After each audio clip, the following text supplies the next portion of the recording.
Olá, bem-vindos à nossa aula de Legislação Especial Civil. Vamos tratar agora da arbitragem. Vamos falar sobre a arbitragem, que foi disciplinada nos termos da Lei 9.307 de 96. Principais institutos serão falados aqui neste nosso breve encontro. Vamos falar sobre as partes. Vamos falar sobre de que maneira a administração pública ela pode se valer ou não da arbitragem. Vamos ver a questão de quais são os requisitos formais, qual que é o requisito formal indispensável para se ter um procedimento de arbitragem. Vamos ver se é possível a arbitragem em relações de consumo. Relações de consumo. Vamos estudar como se dá a competência no âmbito da arbitragem, especialmente o fenômeno ou doutrina, também denominado por vezes de instituto, da competência. Competência aqui, escrito em alemão, competência, mas também pode ser referido esse instituto na língua francesa, competência. Vamos ver também como é que pode ser processada uma eventual questão urgente. As questões urgentes podem ser decididas por um árbitro? E vamos estudar também questões relativas à execução e homologação de eventual laudo arbitral.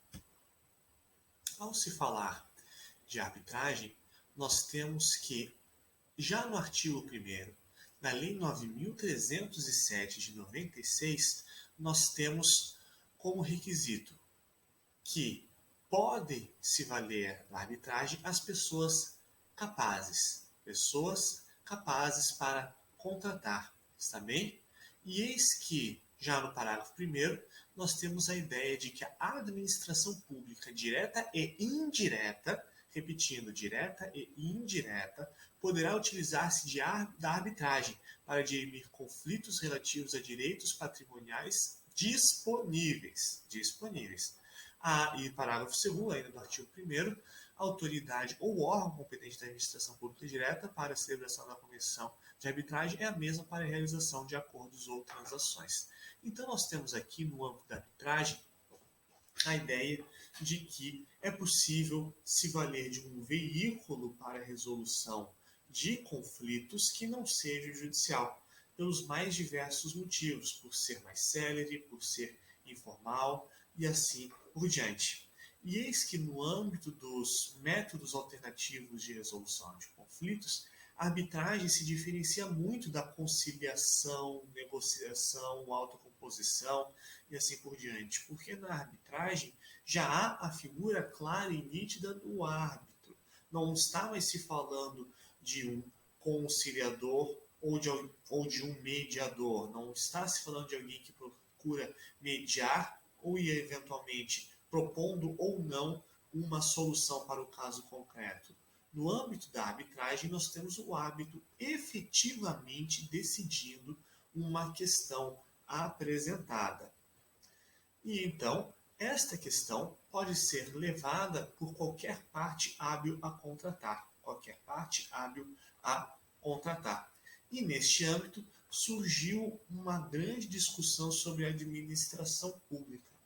Porque sabe-se que a administração pública, por vezes, tem conflitos, tem litígios e estes podem ser muito demorados. A título de exemplo, questões que envolvam licitações e assim por diante.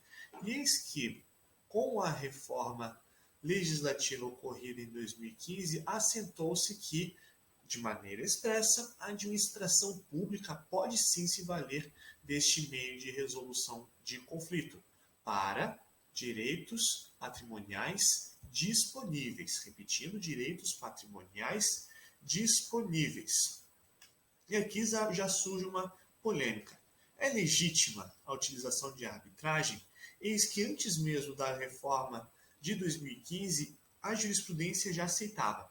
Já aceitava a utilização de arbitragem. Porém, agora está pacífico, está assente que nós temos necessariamente a possibilidade de arbitragem envolvendo a administração pública. Outra questão muito interessante. Nós sabemos que, eventualmente, quando a administração pública, quando a fazenda pública ela é condenada a o chamado reexame necessário, por vezes denominado por doutrinadores mais tradicionais de recurso de ofício.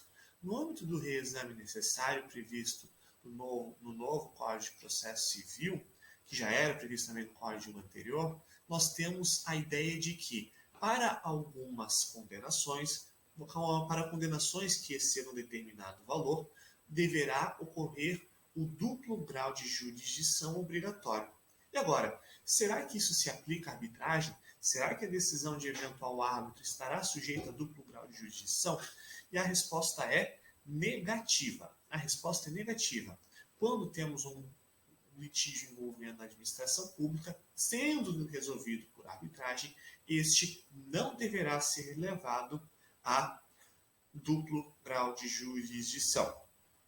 Isto quem diz é o enunciado 164 do Fórum Permanente de Processualistas Civis, Fórum Permanente de Processualistas Civis organizado no âmbito da Justiça Federal. Repetindo, enunciado 164. Mais uma questão envolvendo a administração pública aqui. Vamos supor que determinada estatal, determinada empresa estatal, queira inserir em seu estatuto a ideia de que para todo e qualquer conflito se vá recorrer à arbitragem. E agora, este dispositivo, ele é válido? É possível, através do estatuto social de uma empresa pública, de uma sociedade de economia mista, se obrigar o recurso à arbitragem para todo e qualquer litígio, até mesmo os extracontratuais? A resposta é também negativa. A resposta é negativa. De acordo com o Superior Tribunal de Justiça, não é possível se impor a utilização de arbitragem para recursos, para ações de natureza extracontratual. Isso não pode ser imposto, tá? Não é que não seja viável, só não pode ser imposto pela estatal. Até porque isto, eventualmente, viria a ferir um requisito formal extremamente importante. Que requisito formal é este? É a ideia de que deve haver um consenso na arbitragem. Deve haver um consenso na arbitragem. Uma parte é arbitragem e outra parte também. Ambas as partes, então, vêm a renunciar, vêm a abdicar do direito de acesso à justiça perante o Poder Judiciário. Ambas as partes vêm a abdicar deste direito. E este processo de renúncia pode se dar por duas grandes vias nos termos do artigo 3º aí da Lei 9.307. Pode ser através de uma cláusula compromissória ou então de um compromisso arbitral. Então nós temos a cláusula compromissória e temos também o compromisso arbitral. A cláusula compromissória nada mais é do que uma cláusula em um contrato formado pelas partes, e neste contrato nós temos uma cláusula específica que vai definir que os litígios resultantes de algum desentendimento relativo a este contrato, eles serão levados ao respectivo procedimento arbitral, serão levados para resolução por via de arbitragem. Então, basicamente, nós temos num contrato firmado entre as partes a cláusula compromissória. É só através deste contrato? Não, a arbitragem pode se dar também por um instrumento posterior, qual seja o compromisso arbitral. Vamos supor que as duas partes estejam enfrentando uma dificuldade em qualquer situação, mas estas partes que não tinham um vínculo anterior propriamente dito, não tinham um vínculo contratual, ou se tinham, não estava disciplinada a questão da arbitragem, estas partes elas entram em comum acordo com relação à necessidade de submeter a demanda para um órgão arbitral. Temos aqui, então, o compromisso arbitral. É um acordo assinado pelas partes que vai determinar essa necessidade de se levar o litígio para ser resolvido perante um órgão arbitral. E eis que, aqui no âmbito do órgão arbitral, decorrente aí desta ideia de consenso, ainda no âmbito desta ideia de consenso, seja por compromisso arbitral ou por cláusula compromissória, é possível se realizar algo que já não se pode se fazer no âmbito de um processo judicial, que é o quê? É a escolha de direito. Como assim?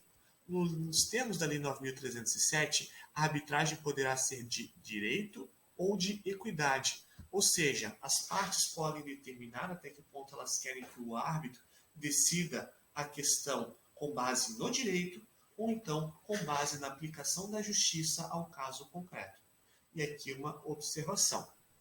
Em que pese a eleição, a escolha do direito ser viável, está bem, ou da equidade, doutrina majoritária vai dizer o seguinte: não é possível a arbitragem fundada em equidade no âmbito da administração pública. É possível a arbitragem no âmbito da administração pública? A resposta é positiva. Porém, tendo em vista o princípio da legalidade, quando a administração pública for parte em um procedimento arbitral, a administração pública deverá, então, ter levada uma arbitragem fundada em direito, não equidade, somente em direito.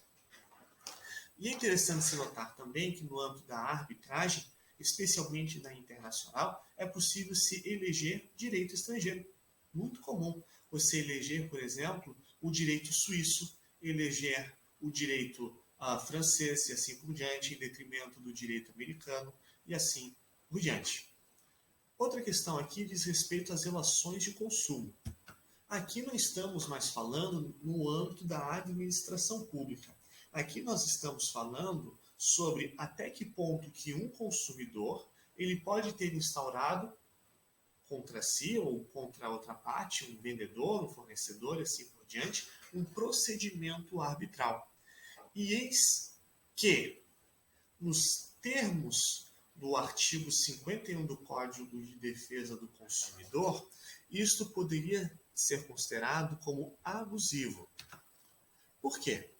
Porque nos termos do artigo 51 nós temos o seguinte, cláusulas abusivas, seção 2 lá do Código de Defesa do Consumidor, são nulas de pleno direito, entre outras as cláusulas contratuais relativas ao fornecimento de produtos e serviços que nós temos várias questões, por exemplo, as que transfiram responsabilidades a terceiro, as que estabeleçam inversão do ônus da prova em prejuízo do consumidor, isso é algo abusivo, e nós temos como abusivo as cláusulas que determinem a utilização compulsória de arbitragem. Utilização compulsória de arbitragem. Portanto, quando houver hipossuficiência, jurisprudência do STJ defende o consumidor de modo que o consumidor, eminentemente pessoa física, não pode ser obrigado a aceitar a arbitragem. Porém, nós temos o seguinte: se a relação for de paridade, está bem? Se a relação for de paridade ou estiver no âmbito de relações complexas, está bem? Especialmente empresariais, vamos supor, fornecimento de imóveis para escritório, nós temos que é possível, sim, a utilização de arbitragem. É possível, sim, a utilização de arbitragem neste tipo de hipótese. Outra questão. No caso aqui dessa utilização da arbitragem, ela é bastante restrita no Brasil. Bastante restrita. Especialmente nas situações de vulnerabilidade.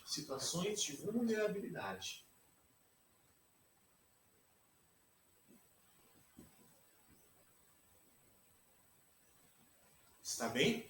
Porém, ainda que se tenha uma relação de consumo mas não se tenha uma situação de vulnerabilidade, é possível a utilização de cláusula do procedimento arbitral. Um exemplo se dá no âmbito do financiamento habitacional. Vamos supor que determinado consumidor tenha comprado, né, em prestações um apartamento na planta e neste contrato havia uma cláusula arbitral. E eis que o indivíduo, em primeiro momento, se submete à arbitragem, tá? E depois vem dizer que não, era leonino. Uma vez se submetendo à arbitragem de maneira voluntária, não se opondo à arbitragem, nós temos aí que o consumidor ele abdica de uma eventual pretensão, de uma eventual defesa dada pelo Código de Defesa do Consumidor a ele. E na medida em que ele tem ciência do procedimento arbitral, ele não estaria mais em uma situação de vulnerabilidade. Portanto, o STJ vem analisar eminentemente até que ponto a vulnerabilidade ou não nesta relação de consumo.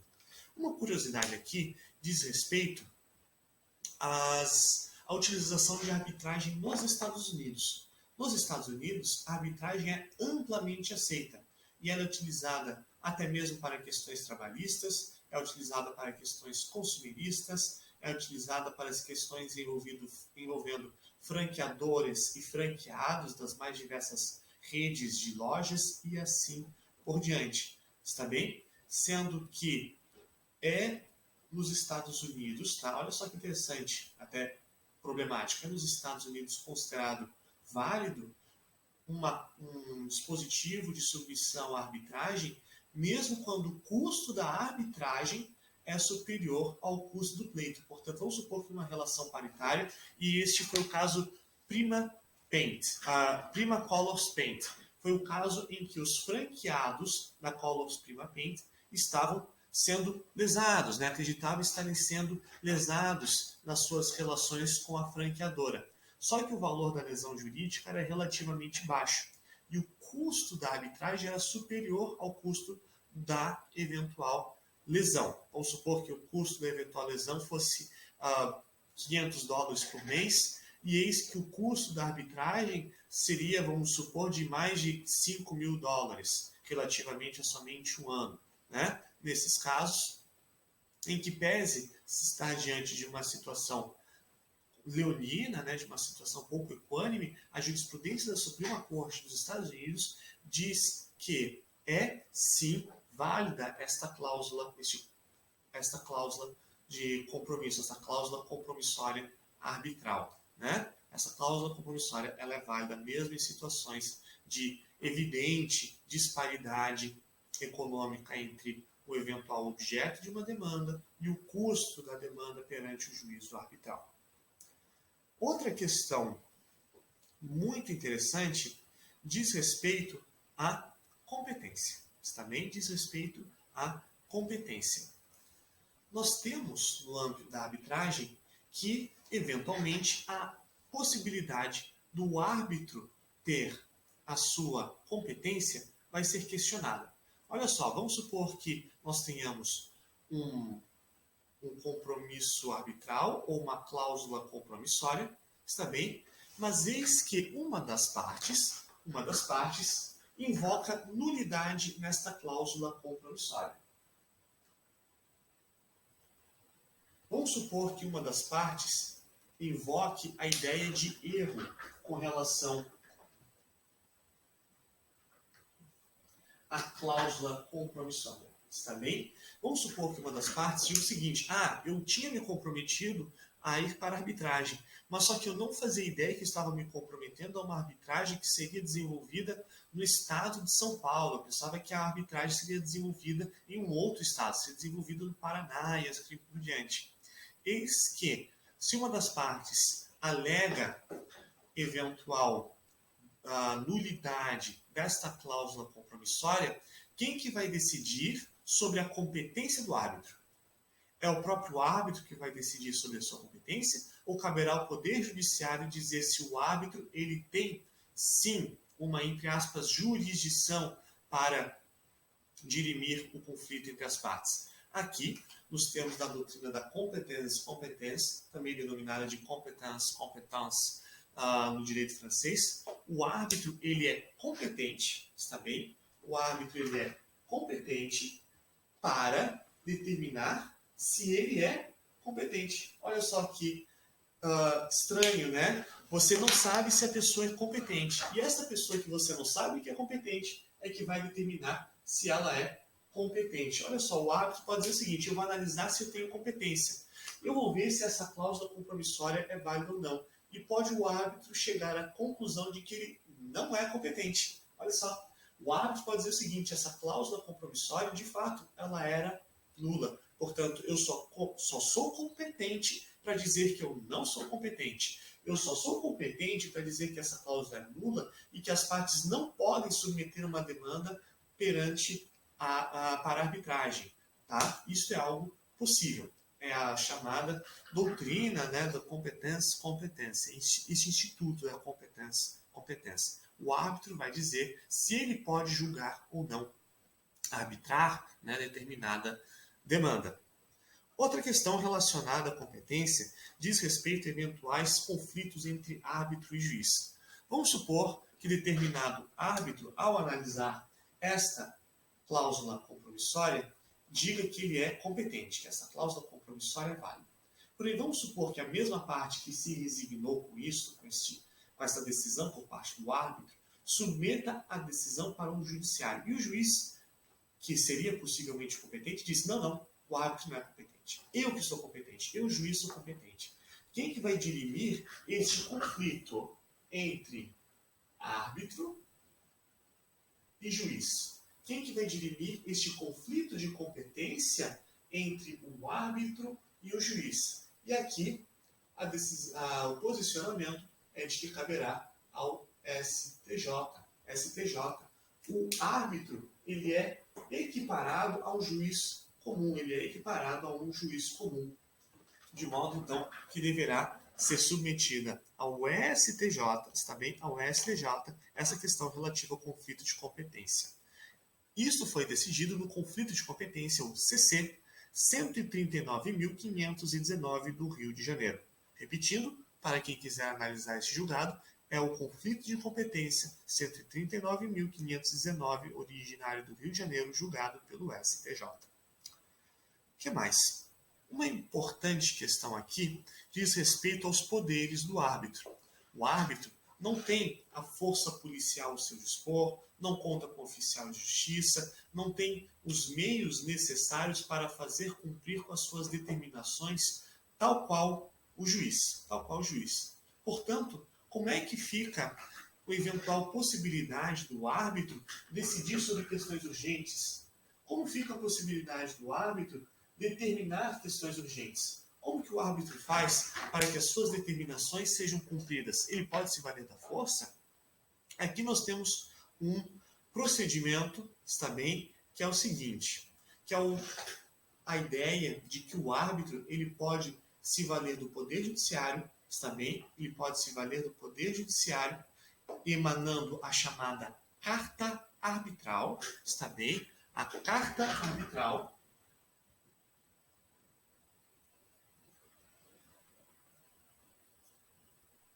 para que então o juiz, por sua vez, possa determinar a utilização da força. Quem determina a utilização da força policial e assim por diante é o juiz. Porém, pode o árbitro, quando se tratar de uma situação urgente, emanar essa denominada carta arbitral, cujo procedimento encontra-se disciplinado nos artigos 22A a 22C da Lei 9.307. Neste ponto aqui eu tenho que fazer uma observação. Vamos supor então que o árbitro tenha emanado uma carta arbitral, é emitida esta carta para o órgão do Poder Judiciário competente para determinar o uso da força, está bem? Então o juiz acaba atuando de uma maneira interlocutória, de maneira até precária, né? Eis então que nós temos o seguinte: como é que fica a questão da competência da arbitragem neste caso? O fato de um árbitro ter emanado uma carta arbitral para o juiz faz com que o árbitro perca sua competência? Agora a competência passa a ser do juiz? A resposta é negativa, pois medida de urgência não afasta a convenção de arbitragem, não afasta a cláusula compromissória, está bem? não afastam o compromisso arbitral.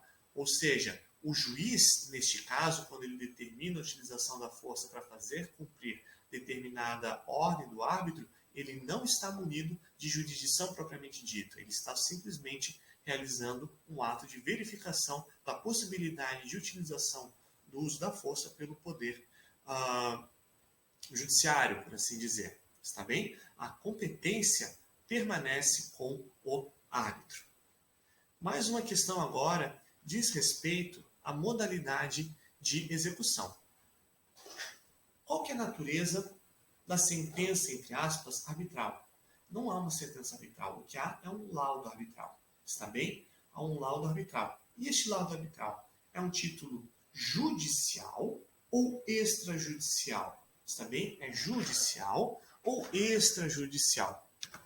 A resposta está presente no artigo 515, está bem? Artigo 515 do novo Código de Processo Civil, que vai dizer que são títulos executivos judiciais cujo cumprimento dá-se de acordo com os artigos previstos nesse título. Daí nós temos várias hipóteses, né, as decisões homologatórias de autocomposição judicial, e nós temos, então, no inciso 7 do artigo 515, a sentença arbitral, melhor denominada de laudo arbitral. Eis, então, que a natureza é de título executivo judicial, tendo que ser observado o disposto lá no novo Código de Processo Civil a respeito. Uma questão, porém, ainda pertinente de ser falada, diz respeito à eventual homologação. Eventual homologação, está bem?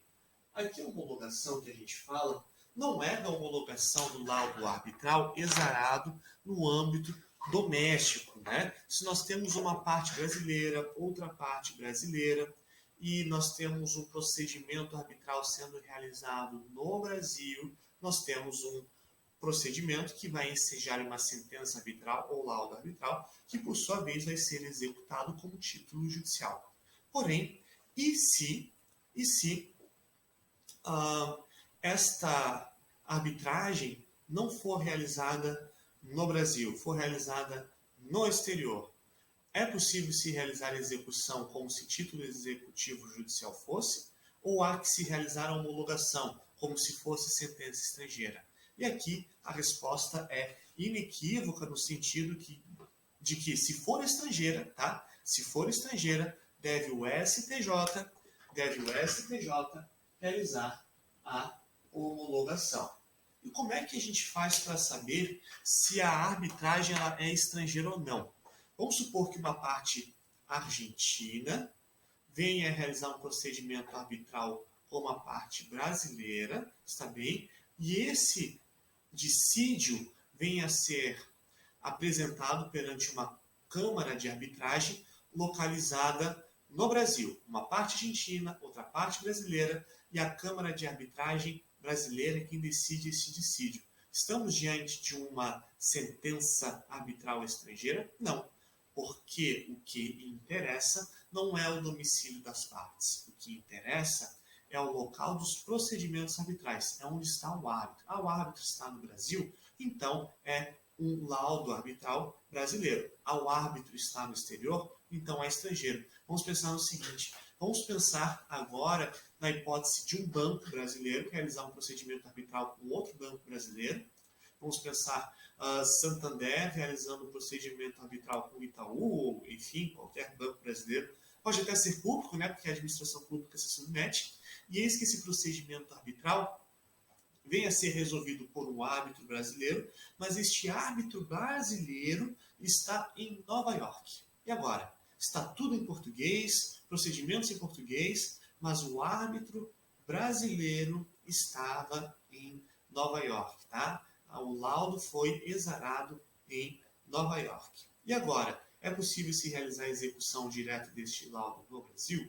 Não, deve passar pelo crivo do STJ, que deverá homologar ou não, se for o caso, a respectiva sentença arbitral. Estas questões relativas às sentenças arbitrais estrangeiras são disciplinadas pela Convenção de Nova York, está bem? Pela Convenção de Nova York sobre o reconhecimento e execução de sentenças arbitrais estrangeiras. Convenção de Nova York sobre o reconhecimento e execução de sentenças arbitrais estrangeiras, que foi promulgada no Brasil através do decreto número 4.311 de 2002. Repetindo, a Convenção de Nova York sobre reconhecimento e execução de sentenças arbitrais estrangeiras foi promulgada, foi internalizada no ordenamento brasileiro pelo Decreto 4.313 de 2011. Eis que essa convenção traz algumas questões bem interessantes. Afinal, vamos supor que uma decisão ela venha a ser exarada. Tá? Uma decisão arbitral venha a ser exarada. Ela pode ser anulada? Sim, ela pode ser anulada. Nós temos hipóteses específicas também, hipóteses específicas em que uma decisão ela tem uma nulidade. Tais hipóteses estão previstas no artigo 5, da respectiva convenção. Nós temos, então, no artigo 5.1, várias hipóteses, artigo 5.1, a linha A, a linha B, a linha C, D e E, e só para nós termos uma ideia, está bem? Temos como causa de anulação o fato de uma das partes não ter sido notificada apropriadamente acerca da designação do árbitro ou do processo de arbitragem. Ou, por outro motivo, não conseguiu apresentar os argumentos. Vamos supor que a parte acabou sendo julgada pelo árbitro à revelia, né, porque ela não conseguiu despachar as documentações necessárias, ela não conseguiu ter acesso ao respectivo árbitro. Isto enseja uma anulação. E quem pode anular um laudo arbitral? Quem pode anular um laudo arbitral vai ser sempre o Poder Judiciário, de onde este laudo foi exarado. Ou seja, se o laudo arbitral foi exarado no Brasil, cabe à Justiça brasileira dizer se esse laudo arbitral é válido ou inválido. É como se o Poder Judiciário do Brasil fosse o foro competente para apresentação de eventual ação rescisória, digamos assim, com relação a este laudo arbitral. Está bem? É sempre no local, no foro em que foi exarado o laudo arbitral, que se tem a respectiva competência para anulação do mesmo. Está bem? Pegando aquele nosso exemplo entre Caixa ou outro banco e Santander, outro banco, em que nós tivemos um procedimento realizado lá em Nova York, em português, que fosse, somente poderia o juiz de Nova York anular o respectivo laudo arbitral. Ainda com relação a esta questão das sentenças arbitrais estrangeiras, nós temos uma questão relativa à homologação ou não homologação. Olha só, você pode ter um laudo arbitral e, seja lá por que motivo, você não anulou esse laudo, tá? Você não anulou esse laudo. Eis que o laudo estrangeiro, ele pode ser válido no país, mas não ser válido no outro, não ser validado no outro. Olha só o que acontece. Vamos pensar, então, num laudo arbitral que foi exarado nos Estados Unidos. Está bem? E vamos supor que a parte vencedora deste procedimento queira realizar a execução deste laudo, está bem? Queira atacar os ativos da parte vencida em 3 países: Argentina, Canadá e Brasil. Vamos pensar no seguinte: o laudo arbitral foi emanado pela Justiça Americana, porém a parte vencida não tem nenhum ativo, né? O vencedor do processo quer agora atacar os bens, quer liquidar, quer executar, né, esse respectivo laudo arbitral, que é o dinheiro, né, por assim dizer. Eis que esse laudo arbitral, em tese, pode ser apresentado em qualquer um desses 3 países. Mas vamos supor o seguinte: vamos supor que a lei argentina seja muito formalista. E vamos supor que por algum motivo formal, está bem? Algum motivo formal, o juiz argentino diga: estou deixando de executar este laudo arbitral porque este laudo não foi totalmente traduzido para a língua argentina, está bem? E então o juiz argentino deixa de executar. Vamos supor que o mesmo aconteça no Brasil. O laudo arbitral não foi integralmente traduzido para o português, ou não foi certificado, não tem, está faltando algum documento. E por conta de alguma questão formal, o Brasil não executa em seu solo este laudo arbitral e a Argentina também não. O Canadá, ele está obrigado a executar este laudo arbitral? Como é que funciona essa situação? Dois países já disseram que não. O Canadá, como é que fica? Caberá sempre à justiça de um país analisar conforme o direito interno se este laudo vai ser executado ou não. É indiferente, tá? Indiferente para um país o fato do laudo não ter sido executado em outros países, tá? O fato de não ter sido executado é indiferente.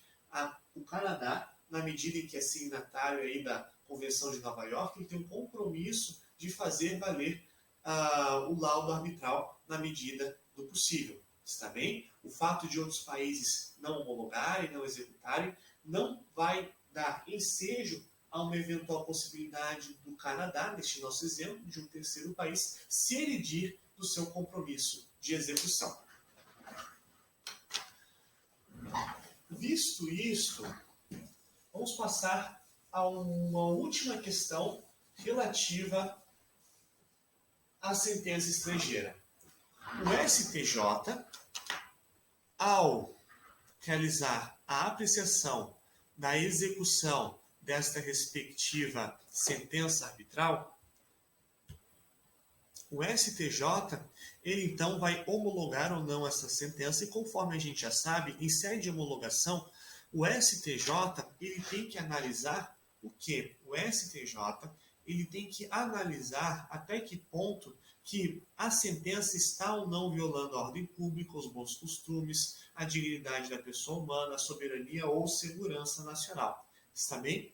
E olha só, tem hipóteses em que a ordem pública ela é ofendida por um laudo arbitral. Em recente caso, o STJ se deparou com a seguinte situação. Tá? O laudo arbitral teve como árbitro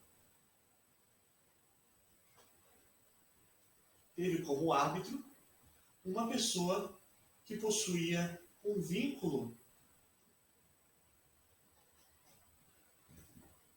com uma das partes.